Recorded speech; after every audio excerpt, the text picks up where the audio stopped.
Auspician El Arcón. Ciencia, salud y tecnología con Nora Bar.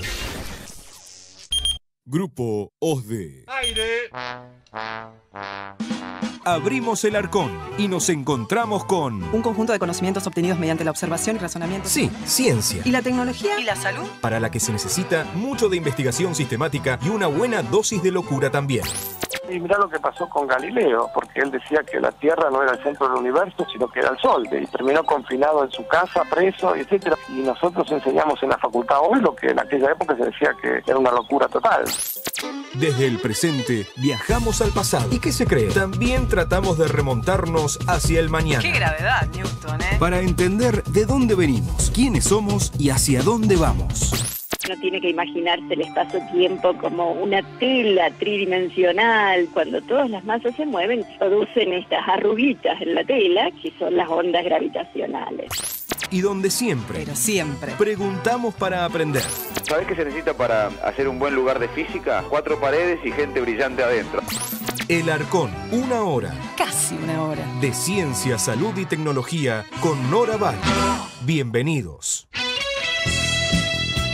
Hola amigos, ¿cómo están? Estamos todos nuevitos, empezando una nueva etapa, un nuevo año. Tenemos la agenda vacía para llenarla con proyectos, con desafíos, con logros, ojalá, a lo largo de estos próximos 360 y algunos días, que ojalá sean buenos para todos. Y también iniciando una nueva etapa en el país, así que es todo nuevo. Esperemos que las esperanzas de muchos, de todos, porque creo que nadie quiere que ni al país ni a nosotros individualmente, a cada uno de nosotros, no nos vaya bien. Esperamos que por lo menos una porción de todo eso se cumpla. Y aquí estamos volviendo a abrir El Arcón, como decíamos, renovados e invitándolos a hacer un sobrevuelo por las noticias importantes en ciencia, salud y tecnología. Como para difícil está la vida, en El Arcón te la hacemos fácil. Una pregunta fácil. Acertá nuestro 3x1 y participá en el sorteo de los 3 libros para un ganador o ganadora. Atención, ahora en El Arcón, con Nora Bar, la pregunta fácil. Llama, escribí, tuitea y contactate ya con El Arcón. Y como hacemos habitualmente, les recordamos que pueden encontrar todos los contenidos del programa también en la página de Nora, www.norabar.com.ar. Allí pueden encontrar las noticias, talentos, las entrevistas, por supuesto los programas completos y mucho, pero mucho más. Ahora vamos a compartir con ustedes la pregunta fácil del día de hoy. En 1851 se publica sin pena ni gloria la novela Moby Dick. Preguntamos, ¿quién escribió esta novela? ¿Quién escribió la novela Moby Dick? ¿Herman Melville, Jack London o Henry James? ¿Quién escribió entonces la novela Moby Dick? ¿Herman Melville, Jack London o Henry James? Como siempre, recuerden que todos aquellos que participen activamente a través de Twitter, en este caso de @elarconradio, participan durante el programa y una vez que finalice el programa vamos a comentar quién es el ganador o la ganadora. Se pueden ganar 3 libros que enseguida les vamos a comentar. Pueden participar entonces a través de Twitter en @elarconradio y estos son los 3 libros que obsequiamos en este día. Ciencia en palabras, del Titanic a la máquina del Big Bang, en 37 notas publicadas en los medios de la Red Argentina de Periodismo Científico, publicado por Capital Intelectual. Además de la colección Ciencia que ladra, de Alberto Rojo, El azar en la vida cotidiana, publicado por Siglo XXI Editores. Y no podía faltar los clásicos del programa, los libros de Nora Bar, en este caso Viceversa, columnas publicadas en La Nación de Nora Bar, publicado por Malas Palabras Books.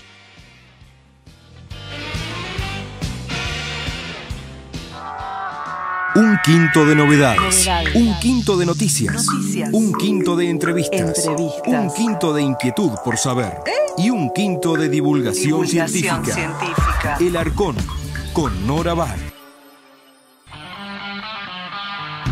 Y como decíamos al comienzo, empezamos con la agenda a cero, aunque el país lamentablemente no está a cero, porque viene de una situación y de muchísimos problemas. ¿Qué habría que hacer en los próximos años en ciencia? Una pregunta que nos obsesiona, y también una pregunta que nos obsesiona es ¿qué deberíamos hacer en salud? Para encarar esta última pregunta tenemos en línea al doctor Pablo Jedlin. Se recibió en la Facultad de Medicina de la Universidad Nacional de Tucumán. Realizó la residencia en el Hospital Italiano, donde se especializó en pediatría, y posteriormente realizó otra especialización universitaria en sistemas de salud y seguridad social en la Universidad iSalud. En 2007 fue designado ministro de Salud Pública de Tucumán, cargo en el que se mantuvo hasta 2015, cuando pasó a ser secretario general de la Gobernación. Actualmente se desempeña como diputado nacional por Tucumán. Hola, buen día, Pablo, ¿cómo estás? Hola, Nora, el gusto de escuchar. Bueno, un gusto, muchas gracias por atendernos, y estamos iniciando un nuevo ciclo donde hay muchísimo por hacer. De dos puntos de vista, por un lado desde el sistema institucional y por el otro lado también desde el sistema social, porque vimos en las últimas semanas del año cómo figuras muy respetadas o estos llamados influencers, personas conocidas, se manifestaban, por ejemplo, volviendo al tema de la vacunación, de que no sería conveniente vacunar, en fin, y eso creó muchísimo ruido alrededor de un tema que para los sanitaristas está absoluta y totalmente resuelto. ¿Cómo estamos en la Argentina en vacunación y qué ves vos para adelante? ¿Cómo debería retomar el país esta senda que fue de un gran, amplio, ejemplar calendario de vacunación y que el último año o los últimos par de años tuvo algunos problemas para cumplirse en su totalidad?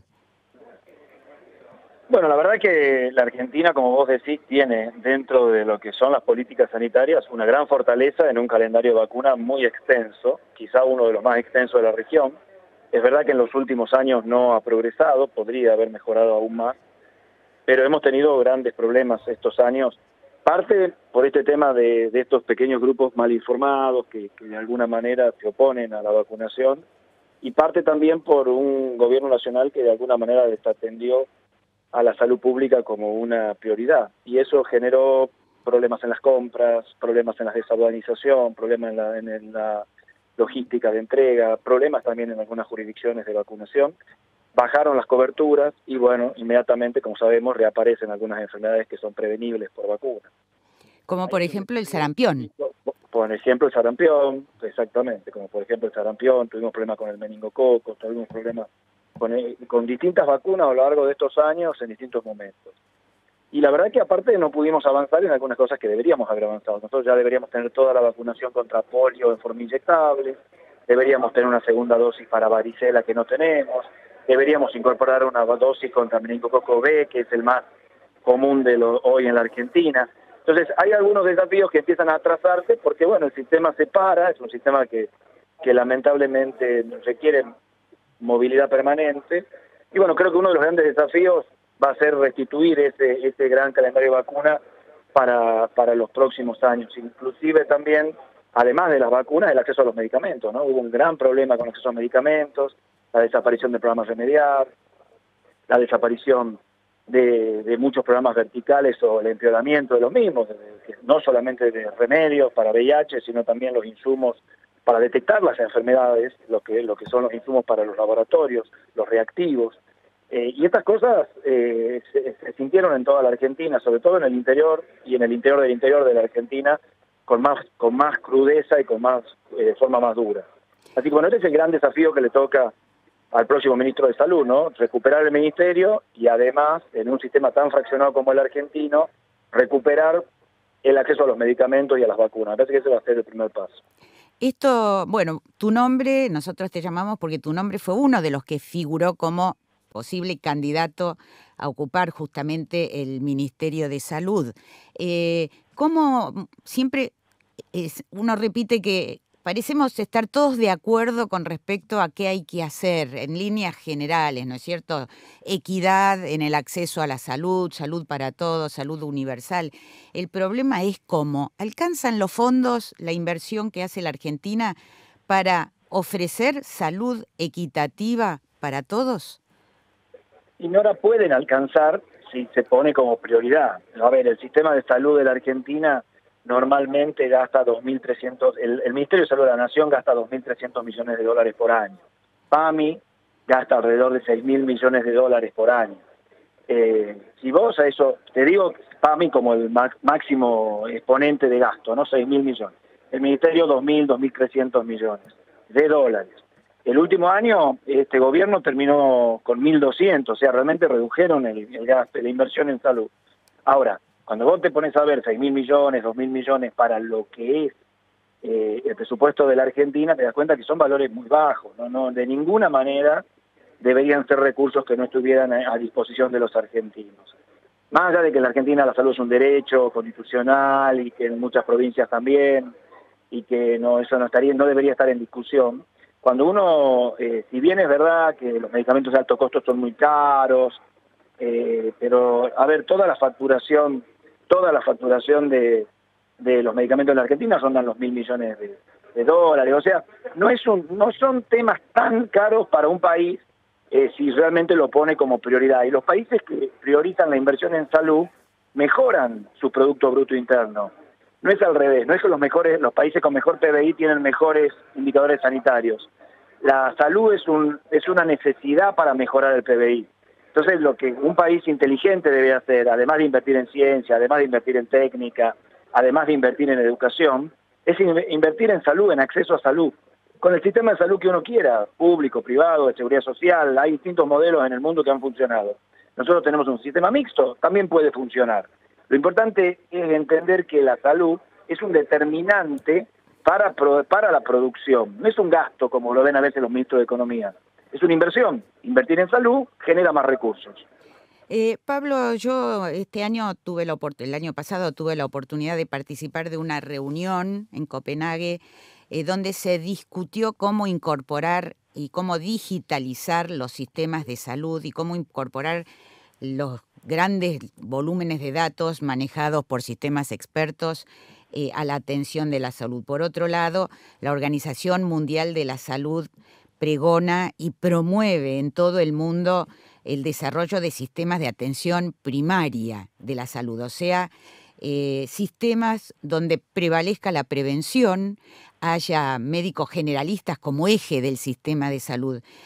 Ambos objetivos, ambas metas se mencionaron repetidamente aquí en el país, pero parece por alguna razón que no se pueden trasladar a los hechos.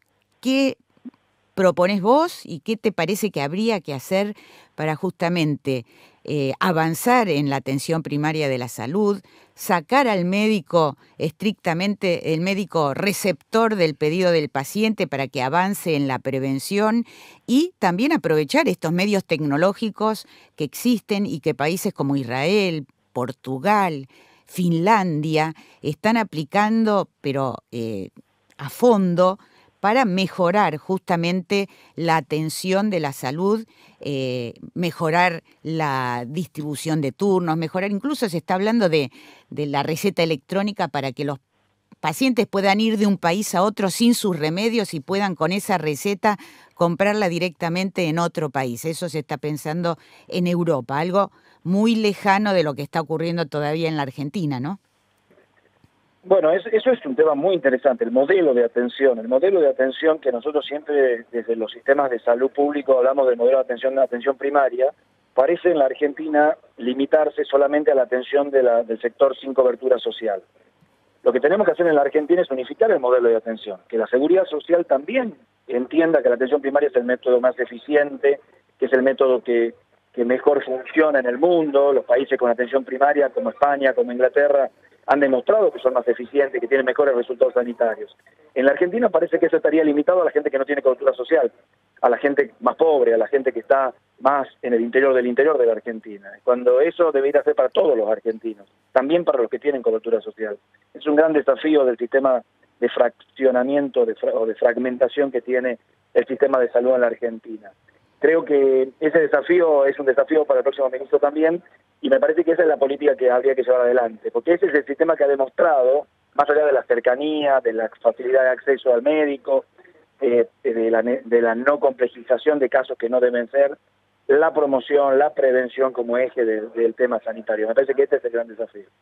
Por otro lado, uno de los, por lo menos el último ministro y secretario, porque en su gestión tuvo que pasar por ambos puestos, el doctor Rubinstein dijo que una de las metas, digamos, principales de su tarea al frente del ministerio, al frente del área, era luchar contra la obesidad infantil, que es de alguna manera el germen de muchas otras enfermedades a medida que esos chicos con sobrepeso u obesos van creciendo, y la obesidad está vinculada con tantas patologías como la cardiovascular, la diabetes y otras. ¿Cómo debería ser? ¿Se puede atacar? Porque esto ya, digamos, excede a veces el ámbito estricto del ministerio, ¿no? Tiene que ver con la economía, con otras áreas de la vida nacional.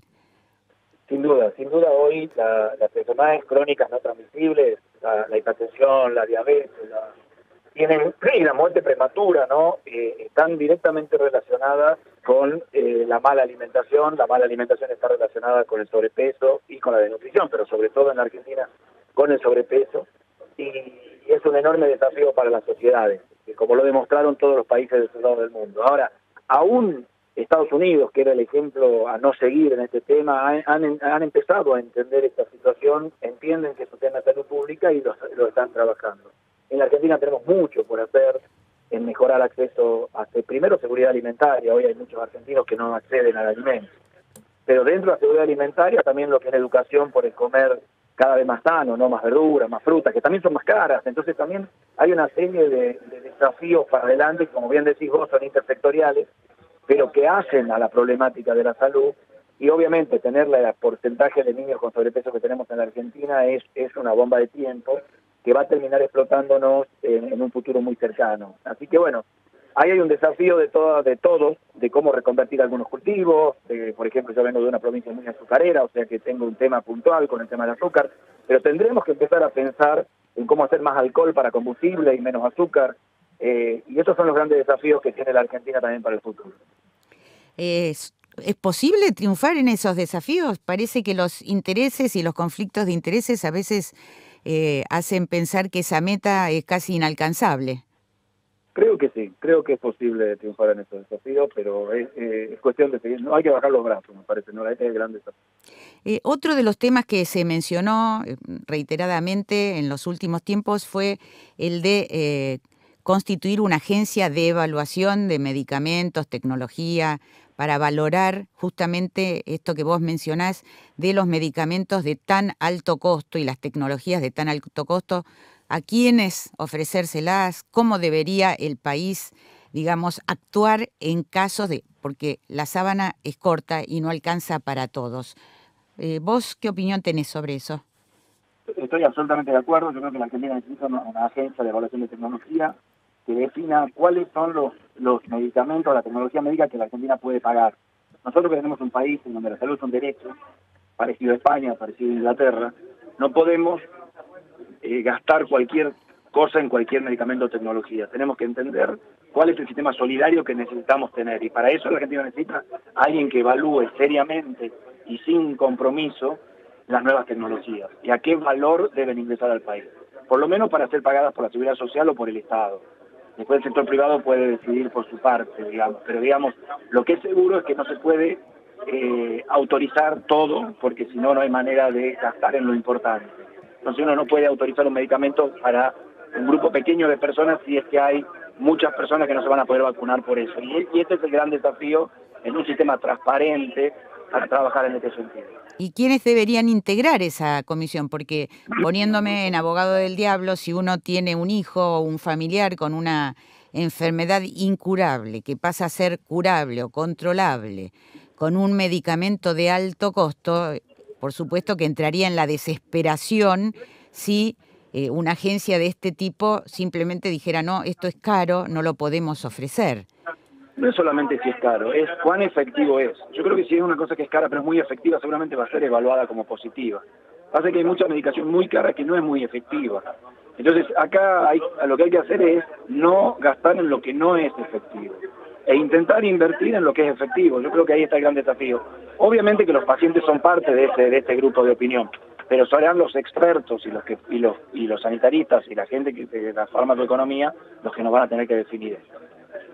Pablo, si tuvieras que mencionar 1, 2 o 3 medidas que tomarías si estuvieras al frente del ministerio, ¿cuáles serían? Recuperar el Ministerio de Salud para tener gobernanza, sería una. Recuperar el programa Remedial para acceder a medicamentos esenciales y seguir mejorando el carnet de vacunación de la Argentina. Pablo Yedlin, muchísimas gracias por estos minutos con el Arcón. Gracias a ustedes. Chao, Nora, un gran abrazo. Estuvimos hablando con Pablo Yedlin, un posible candidato que se había mencionado para el área de salud. Fue ministro de Salud de Tucumán y además fue designado ministro de Salud Pública de Tucumán, cargo que mantuvo hasta 2015 y luego pasó a desempeñarse en otros cargos. Ahora en el Arcón, con Nora Bar, noticias. De ciencia, salud y tecnología, ¿no? De aquí, de allá, del mundo virtual y del otro. Predicen zonas de propagación del Zika en la región, Nora. Así es, Sebastián, hay gran preocupación por estos virus que se propagan. De algún modo están ayudados por una cantidad de factores, entre ellos el cambio climático, también el turismo, usando modelos computacionales. Un grupo de científicos señaló que la costa este de Brasil y Centroamérica tiene más riesgo de infección por el virus del Zika y que el riesgo es moderado en la región amazónica y más leve en el sur del continente. La conclusión surge de un estudio de la Universidad de Goethe y de la Sociedad Senckenberg para la Investigación de la Naturaleza en Frankfurt, Alemania, que intentaron construir un mapa para producir zonas de riesgo del Zika en América Latina. En 2019, el dengue arreció en el mundo. En efecto, otro tema que está en los primeros puestos de la preocupación de los sanitaristas. La temporada de dengue fue muy ardua en el mundo. Solo un ejemplo, en Singapur el año cerró con más de 15.000 casos, alrededor de 5 veces los números reportados en 2018. Todas las alertas están encendidas para la temporada de verano también aquí en la Argentina. Hallaron un animal similar a un perro congelado desde hace 18.000 años. Qué curioso, Nora, ¿cómo es esto? Sí, rarísimo. Lo encontraron en Siberia, en Rusia. Y gracias al permafrost, que es ese hielo que no se derrite nunca, bueno, lo encontraron científicos del Centro Sueco de Paleogenómica. Estaba en un sitio cercano al río Indigirka y lo bautizaron como Dogor. No gordo, Dogor. Amigo en el idioma local. Se sabe que es un cachorro de una especie similar a un perro o un lobo o algo que estaba en la línea evolutiva del mejor amigo del hombre y la mujer. Porque mantiene el pelo, los dientes, tiene toda la apariencia de estos cánidos y está en excelente estado de conservación. Ahora están estudiándolo para ver si pueden desentrañar el misterio. 470.000 personas están escuchando en este momento la radio mientras manejan. Unas 5.000 están al volante sin haber descansado lo suficiente. En OSDE queremos que más gente se cuide. Por eso, durante el último año realizamos más de 500 charlas sobre prevención en todo el país. Entérate más en osde.com.ar y sumate vos también. Superintendencia de Servicios de Salud 0800-222-72583 www.sssalud.gov.ar. Registro Nacional de Identidad de Medicina Prepaga número 1408. Tarifas OSDE Comunicación 0810-555-6733. Nuestra web @contacto osde.com.ar. Estás escuchando El Arcón. Ciencia, salud y tecnología con Nora Bar.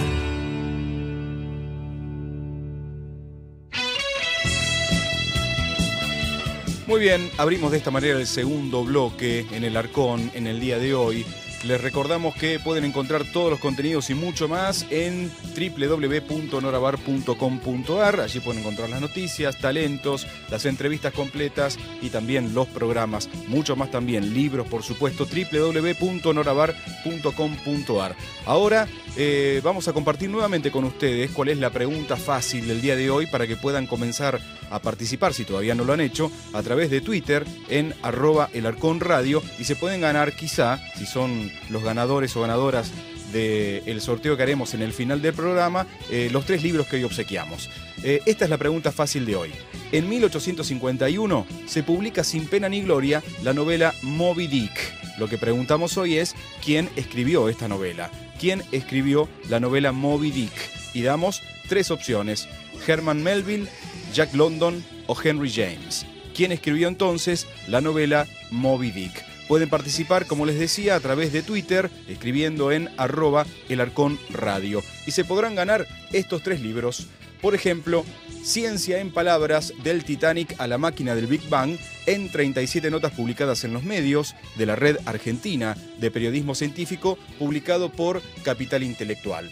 También de la colección Ciencia que ladra, de Alberto Rojo, El azar en la vida cotidiana, publicado por Siglo XXI Editores. Y no podía faltar, por supuesto, en este caso Viceversa, columnas publicadas en La Nación, de Nora Bar, publicado por Malas Palabras Books. Instrucciones para ser un talento excepcional no hay. Pero en El Arcón intentamos contarte historias de vida de mujeres y hombres que sí lo consiguieron. Ahora en El Arcón, con Nora Bar, talentos excepcionales.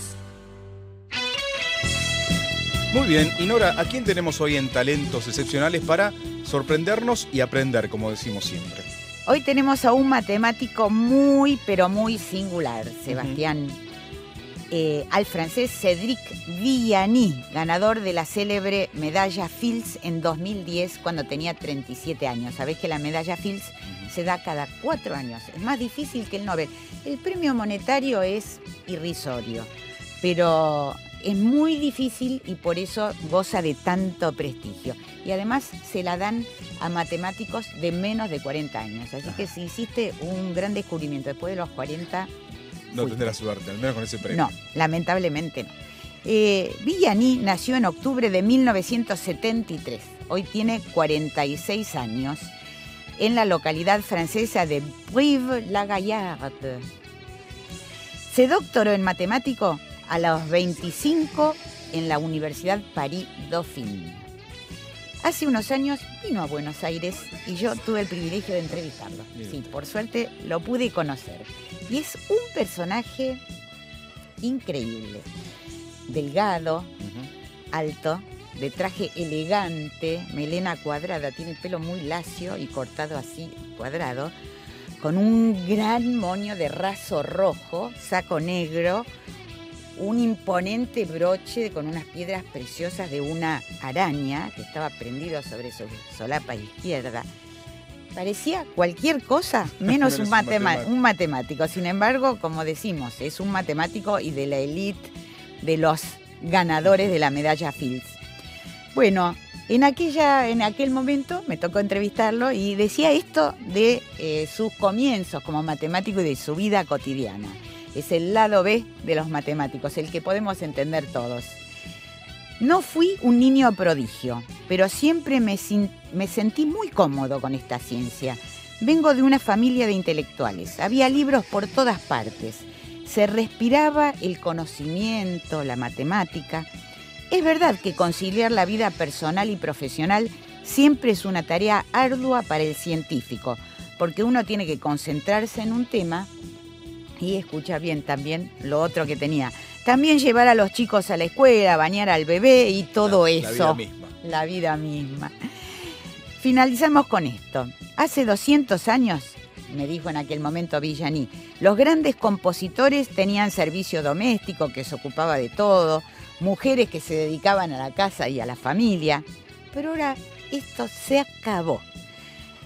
Cuando uno empieza a demostrar un teorema, tiene momentos de esperanza y desesperación, pero tiene que ocuparse de los chicos. Bueno, a mí me pasa eso, me ocupo de los chicos, hago las tareas domésticas y al final lo resuelvo.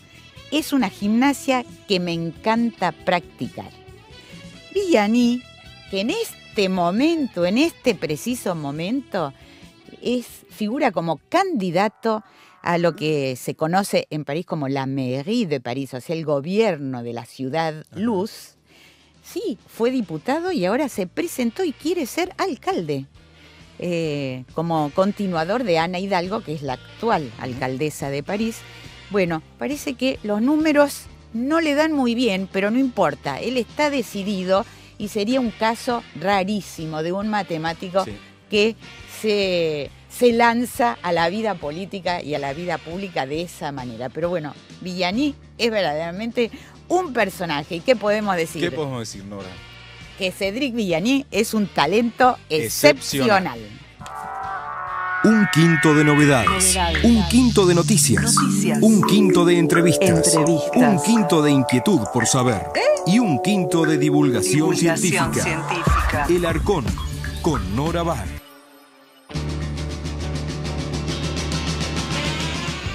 Y lanzamos, hay que arremangarse, lanzamos un nuevo año, una nueva gestión, hay que recuperar al sistema científico.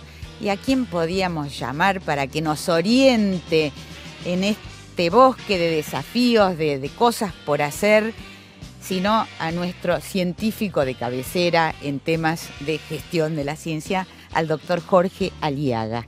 Ex subsecretario de Evaluación Institucional en el Ministerio de Ciencia, Tecnología e Innovación Productiva de la Nación, también fue decano de Facultad de Ciencias Exactas y Naturales en el periodo 2006-2014. Actualmente es secretario de Planeamiento y Evaluación Institucional de la Universidad Nacional de Birmingham.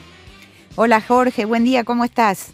¿Qué tal, Nora? Buenos días. Bueno, ahora muchos estuvieron muy activos en Twitter y en otros medios sociales y haciendo notar la sensación tan angustiante de ver cómo se recortaban los presupuestos en materia científica, se iba impidiendo y poniendo obstáculos a los científicos para producir, y eso era una constante en todos los laboratorios. Yo hasta fin de año estuve hablando con científicos en sus laboratorios y la cara de desazón, incluso en grupos muy importantes y que están haciendo investigación de punta por no haber podido seguir adelante con las líneas que venían estudiando, por justamente esta retracción que hubo y que fue ampliamente reconocida. Pero ahora se trata ya no de criticar, sino que hay que hacer. Y un poco le dedicamos este primer programa del año a pensar juntos, bueno, ahora viene la construcción o reconstrucción. ¿Cómo habría que empezar? ¿Cuáles son las áreas más importantes en materia de ingreso de investigadores, inversión? ¿Qué habría que hacer para volver a poner en pie al sistema científico? Bueno, mira, Nora, como vos bien decías, lamentablemente el sistema científico y más allá, digamos, la función que debería cumplir el sistema científico o la que no cumple, sigue estando con muchos temas pendientes de los problemas que tenía en el 2015. Y lamentablemente, yo lo que temo es que buena parte del tiempo y de la energía de estos primeros tiempos se va a consumir en resolver los problemas que se generaron en estos últimos 4 años. Que como vos bien decías, va a ser tratar de recuperar la enorme pérdida salarial y de los montos de las becas, que hoy en día están por debajo de la línea de la pobreza, volver a recuperar subsidios para trabajar, fondos para funcionar de las instituciones, ver cómo se hace para insertar rápidamente a los jóvenes que se están doctorando y que quieren ingresar a investigar antes de que se produzca una migración irreversible hacia el exterior. Más temas que la verdad que yo creo que son un pecado que la gestión que finalizó fue cómplice por acción o por omisión, que fue, por ejemplo, haber dejado que se pusiera en duda si los ingresos al CONICET, por ejemplo, estaban politizados o no, o si había temas fundamentalmente del área de ciencias sociales que eran irrelevantes o ridículos, cosas que nunca se habían discutido antes y que de golpe se empezaron a discutir fundamentalmente en las redes, ¿no? Digo, me parece que va a haber un trabajo para hacer lamentablemente en esto, que no era un problema o si era un problema muchísimo menor en el año 2015, ¿sí? Porque todo el mundo te decía, sí, los subsidios se fueron perjudicando en los últimos años, pero no en la escala que se perjudicaron ahora. Entonces, creo que lamentablemente va a pasar un cierto tiempo, que no sé cuánto, porque seguro que la situación económica general del país va a ser delicada y hay muchas prioridades, no creo que esto se pueda resolver de un día para el otro, en tratar de recomponer situaciones que son nuevas. Yendo a salir de esas situaciones y volviendo al tema más de fondo, yo creo que los problemas se podrían dividir en de dos grandes tipos. Uno, el problema en sí mismo que tiene el sistema de ciencia y tecnología, creo yo, y otro es cómo se hace para tener un sector productivo donde el sistema de ciencia y tecnología se puede insertar virtuosamente. En relación con lo primero, todo el mundo habla de que no hay una verdadera articulación del sistema y que también hay muchas falencias a nivel federal. Parte de lo que tiene que ver a nivel federal, si uno mira los indicadores de cantidad de investigadores, en las provincias obviamente hay unas discrepancias enormes. Si lo mira dividido o normalizado por la población de cada provincia, ahí lo que ve es que hay una situación muy clara en Argentina, y es que hay provincias con poblaciones muy diferentes. Por lo tanto, digamos, la consecuencia de que haya poblaciones muy diferentes es que hay dotaciones de investigadores muy diferentes por provincias. Eso es un hecho, es decir, hay una concentración fundamentalmente de formación de investigadores en pocos lugares, en pocas universidades, y eso genera un problema porque si vos querés que los investigadores que se forman en pocos lugares luego se redistribuyan en muchos, tenés que hacer política que favorezca que esa gente se traslade a otros lugares con condiciones aptas, adecuadas, incentivos, etcétera. Eso por un lado. Por otro lado, para que el sistema sea articulado, vos vas a tener que repensar ciertas cosas, porque hoy en día el CONICET en particular tiene una lógica de funcionamiento. Es decir, el CONICET hoy en día tiene solamente el 10% de sus investigadores en lugares de trabajo que dependan solo del CONICET. El 70% de los investigadores del CONICET están en las universidades y hay un 20% más que están en organismos públicos, etcétera. Con lo cual, si uno quiere que el sistema esté articulado, lo primero que tiene que hacer es articular el CONICET con el resto del sistema. Y eso hoy en día no se da, en particular porque el CONICET tiene, por ejemplo, sus procedimientos y criterios de evaluación propios. Es decir, uno es investigador del CONICET y de la universidad, y cada institución tiene sus criterios para evaluar. Y eso no hace que una cosa sea coherente, porque lo lógico sería que ambas instituciones se junten en una mesa se pongan y digan, bueno, a ver, tenemos este personal que depende de los dos, ¿cómo lo evaluamos? ¿Qué le pedimos? ¿Qué vamos a pensar que tiene que hacer para que cumpla con su tarea y sea exitoso? Bueno, eso hoy en día está pendiente. Eso por un lado. Y yendo más a la necesidad grande del sistema, yo creo que en la gestión fundamentalmente de Barañao, lo que se intentó a través, bueno, ya desde los 90 diría, a través de la Agencia de Promoción Científica Tecnológica, fue generar líneas de financiamiento para que pequeñas y medianas empresas pudieran implementar soluciones tecnológicas en su producción. Y yo creo que eso ha mostrado que esa solución tiene un techo. Es decir, que eso no es la solución. Hay casos exitosos que te muestran, pero para mí me parece que son casos extremadamente contados con los dedos, es decir, muy poquitos. Y me parece a mí que la realidad es que las grandes empresas argentinas son empresas multinacionales que hacen investigación y desarrollo en sus países de origen. Y las pequeñas empresas argentinas no tienen capacidad económica ni inclusive a veces de detectar los problemas cultural, digamos así, como para poder implementar ciencia y tecnología. Con lo cual, yo creo que habría que repensar, y en particular analizar de manera federal, regional, cuáles soluciones estratégicas habría que generar, por ejemplo, empresas al estilo INVAP, ITEC, por regiones, empresas públicas o público-privadas, pero por regiones de algunos temas. Digo, por ejemplo, el norte, tanto se habla del litio, bueno, una empresa que se dedique a fabricar e industrializar el litio con capacidad de compra estatal y a través de esa empresa, como se ha mostrado que se puede hacer en INVAP y en ITEC, que se generen pymes. Es decir, me parece que esa debería ser la la solución a mediano plazo para, digamos, obviamente si eso se realiza, eso va a demandar incorporación de personal científico en el sector.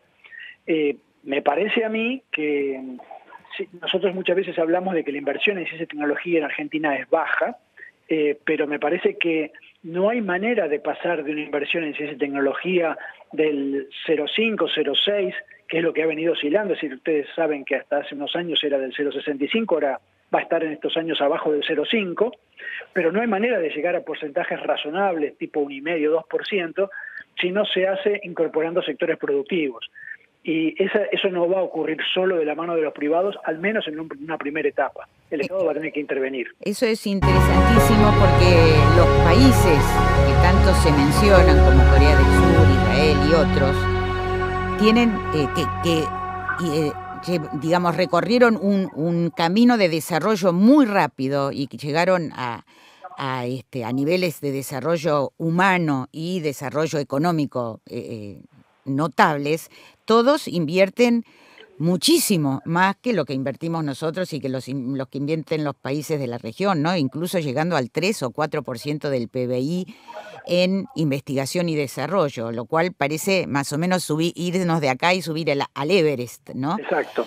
Pero con respecto, me llama la atención esto que vos mencionás, porque se habló mucho en estos últimos tiempos también sobre la estructura del CONICET, cómo forma doctores, el hecho de que hay pocos centros del CONICET dedicados solamente a la investigación y que muchos de los investigadores también trabajan en las universidades. ¿Vos ves una necesidad de modificar la estructura, la forma de organización del CONICET? Bueno, a ver, te corrijo una cosa que es muy típica de escuchar en el CONICET. El CONICET no forma doctores. El CONICET da becas para que la gente pueda realizar su carrera de doctorado en las universidades. Es decir, la investigación se hace que consiste el doctorado en una investigación, se hace en distintos lugares, y como yo te decía, el 70% de los investigadores de CONICET tienen lugar de trabajo en las universidades. Así que ahí vas a tener investigadores que en algunos casos son solo del CONICET, en algunos casos son del CONICET y las universidades, trabajando en universidades con becarios que están haciendo su carrera de doctorado. Y el CONICET lo que hace es, le da un estipendio a sus estudiantes para que puedan realizar la carrera sin necesidad de trabajar. Esa es la función importante que está cumpliendo el CONICET. Ahora, por ejemplo, vos viste que el CONICET en estos años salió a decir, digamos, tanto el ministro Barañao o Aguado, o el ex ministro Barañao o Aguado y demás, y Checato como presidente del CONICET salieron a decir, bueno, ¿por qué todo el mundo pretende ingresar solo al CONICET desde otros lugares? Bueno, primer punto, en estos años no hubo otros lugares, todos los demás estaban cerrados. Pero en segundo lugar, cuando el CONICET decide a quién le va a dar las becas y en qué lugares le va a dar las becas, lo decide por sí solo, con comisiones de evaluadores propias. Entonces, digo, si uno realmente pretende que el CONICET esté formando gente que realmente se vaya a insertar en otros lugares, ¿por qué no pensar en un sistema que sea más participativo entre las distintas instituciones del sistema? Hoy en día el sistema argentino es eminentemente público y se reúne en una mesa todos los meses en el CICIT, en el Consejo Interinstitucional. Bueno, ahí deberían discutirse, digo, además de sentarse a tomar café y comer sanguchitos, que sé que se hace, deberían discutirse... Como en todas las reuniones. Como en todas las reuniones, lógico, pero deberían discutirse este tema de fondo. Es decir, el CONICET, de alguna manera, hay como una especie de lógica de que el CONICET tiene su propia lógica de funcionamiento y eso está bien.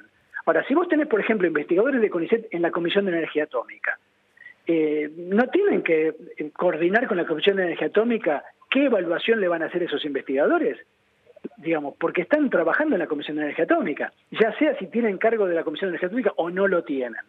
Digo, eso es lo que generaría realmente una coordinación del sistema.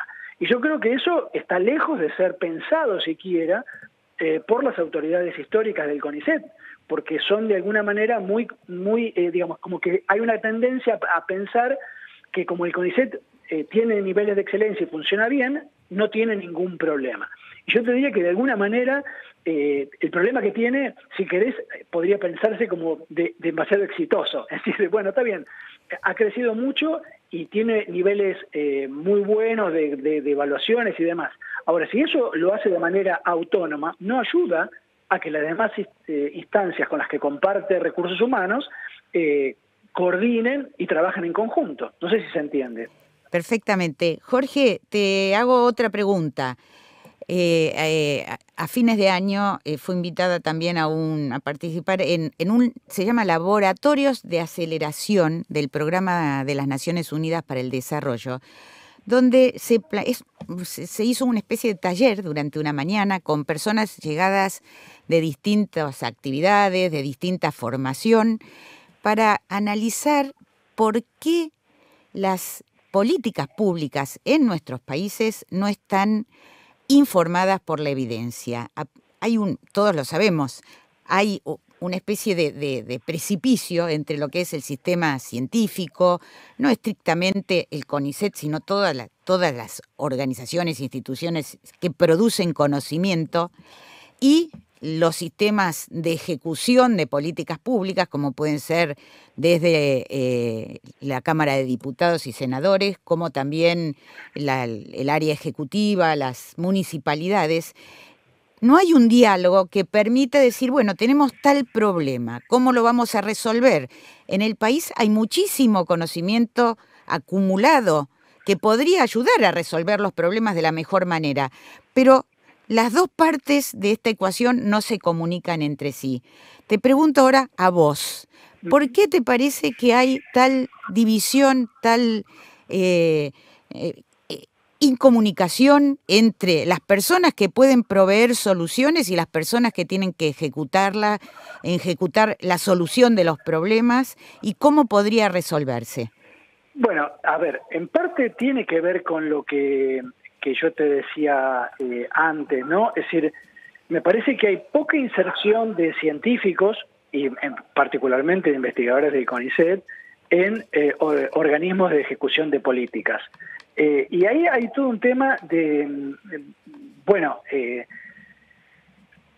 si el CONICET está dispuesto, por ejemplo, a que sus investigadores realicen ese tipo de tareas, que a lo mejor no son las que el CONICET está dispuesto o acostumbrado a evaluar. Es decir, a lo mejor son tareas que no van a generar necesariamente una publicación científica. No hay incentivos porque eso después no figura en ningún lado y es, por supuesto... Bueno, ni siquiera incentivos. Te estoy hablando de que si vos en el CONICET no tenés el informe aprobado, 2 informes reprobados seguidos, perdés el cargo. Entonces ya no es una cuestión de incentivos, es una cuestión de estabilidad laboral.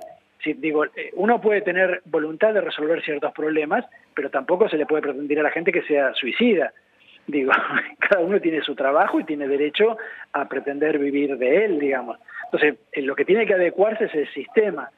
Yo creo que el anterior secretario de Articulación, Checato, entre el año 2007 y 2015, había impulsado los programas de desarrollo tecnológico y social, los PDTS, que justamente era un instrumento que permitía que si un investigador de cualquier institución científica, de CONICET, de universidades, se dedicaba a resolver ciertos problemas concretos, todas las instituciones acordaban que iba a ser evaluado por esos resultados.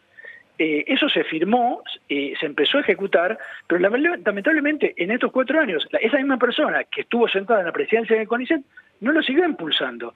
Quedó medio como olvidado ese instrumento. Yo creo que es un instrumento muy importante para capturar, porque la idea del PDTS era que si hay un adoptante que dice que la solución de ese problema, que puede ser, el adoptante puede ser un organismo público, puede ser una empresa pública, privada, puede ser, no sé, un municipio.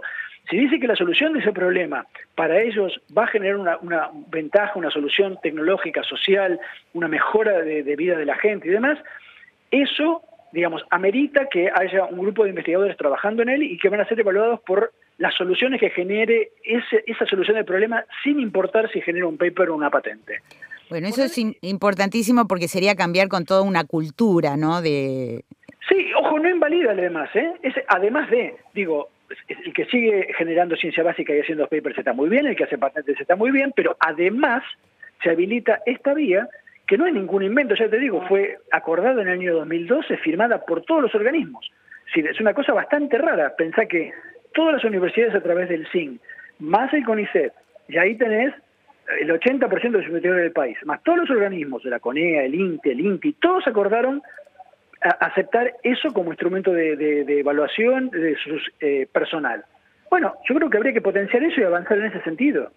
Jorge, se inicia un nuevo ciclo, hay mucho para hacer, hay que arremangarse y ojalá muchos de estas ideas recuperar lo que estaba bien en cualquier gestión que fuera y modificar lo que no está funcionando, avanzar, tenemos tanto para avanzar, todo es ganancia para adelante, así que ojalá que varias de estas cosas y muchas más puedan trasladarse a los hechos, así que vamos a seguir comunicándonos con vos cada tanto para ver cómo sigue marchando todo y qué podemos pensar entre todos para ir mejorando y encontrando buenas ideas para el desarrollo de la ciencia y la tecnología en el país.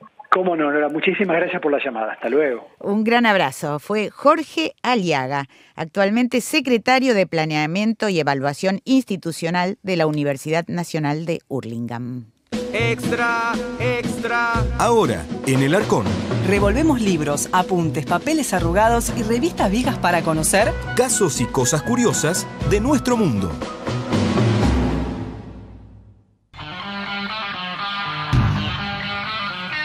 Muy bien, Nora, y hoy es propicio que nos cuentes un poquito sobre ese viaje tan importante que hiciste a Copenhague. Bueno, sí, fue una sorpresa cuando me llegó ese mail con la invitación a moderar 2 paneles en una reunión de la OCDE, la Organización de Desarrollo de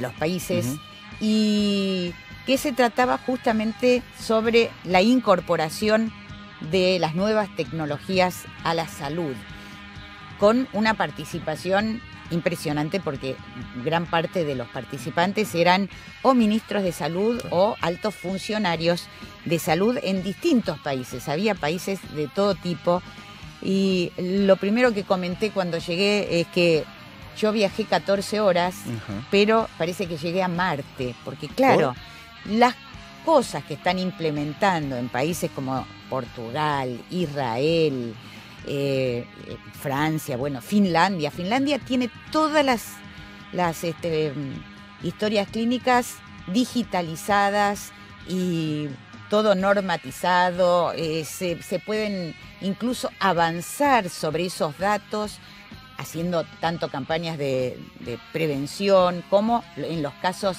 individuales. Realmente el nivel de conocimiento y de manejo de estos grandes volúmenes de datos es impresionante.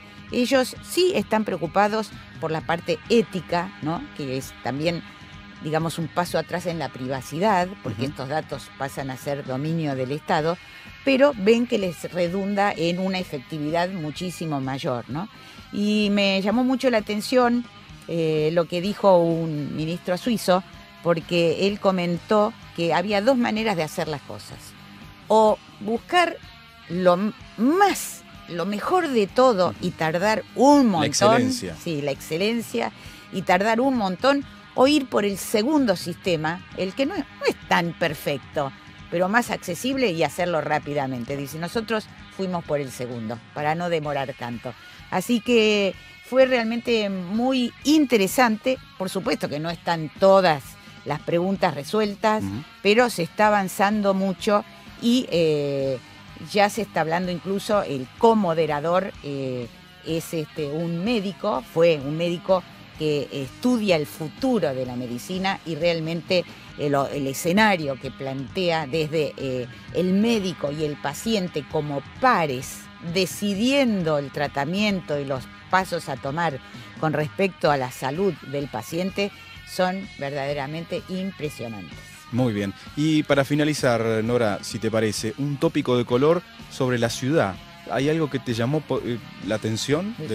Bueno, todo, porque realmente... si pudieras resumir. Sí, uno ve una calidad de vida, ¿no?, muy llamativa, Está bien que Copenhague es muchísimo más chica que la Argentina, que Buenos Aires, pero ellos tienen el problemita del clima, ¿no? A las 4 de la tarde, sí, en el que es nuestro verano y el invierno nórdico, es oscuridad absoluta. Ahora, los trenes, los servicios de transporte público, la tranquilidad con la que andan en bicicleta, porque son la segunda ciudad en el mundo por el uso de bicicletas, sin ni siquiera amarrarse las carteras. Las señoras van bicicleteando por ahí sin sentirse amenazadas ni nada. Y te lo resumo en una frase que me dijo el conductor que me llevó al aeropuerto. Dijo, nosotros pagamos 50% de impuestos a todas nuestras ganancias, dice, pero lo hacemos con gusto. Lo hacemos con gusto porque nos vuelven servicios. Dice, yo, por ejemplo, mi hijo está en la universidad, tanto la escuela primaria como la secundaria son públicos, también la universidad. Dice, y a mi hijo recibe 900 euros por mes para estudiar en la universidad sin tener que trabajar. Muy bien. Bueno, muchas gracias, Nora, por esta vueltita apenas por el primer mundo.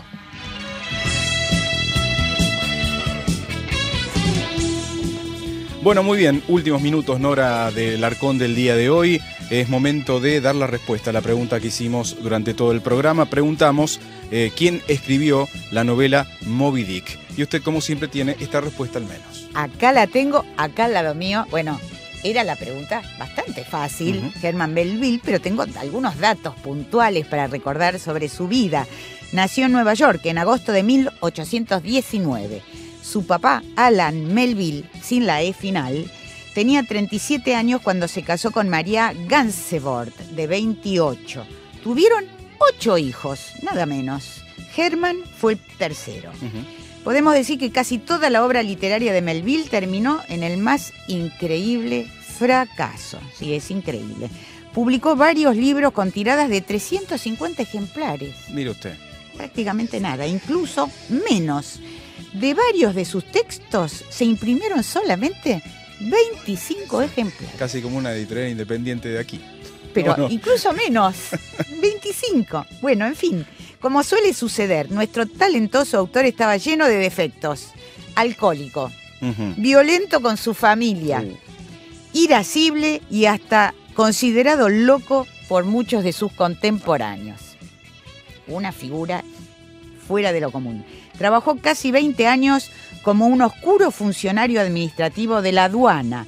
Su muerte apenas mereció una mención pública, lo mismo que su novela Moby Dick, que solo explotó como obra maestra más de 60 años después de haber sido escrita, a comienzos del siglo XX, revirtiendo el terrible fracaso de 1851.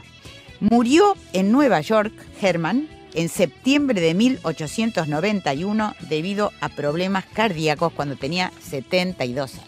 Muy bien, Nora. Bueno, les comunicamos a nuestros televidentes y oyentes también que vamos a dar el ganador o la ganadora a través de vía Twitter. Una vez que finalice la transmisión, lo comunicaremos vía Twitter para ver quién es el ganador o la ganadora que se lleva los 3 libros del día de hoy. Muy bien, muchísimas gracias a nuestro operador de hoy, a Mariano Usal, a Pupi Seltzer en la producción, a Sebastián Díaz en la locución, producción y coordinación general, a Pablo Palma en la representación comercial, a Carlos Viso, también operador, y a Eduardo Ojeda en la producción general. Y por supuesto, un gran abrazo a todos. Hoy tenemos que decir, no buena semana, buen año para todos. Nos volvemos a encontrar en la próxima edición de El Arcón. Auspiciaron El Arcón.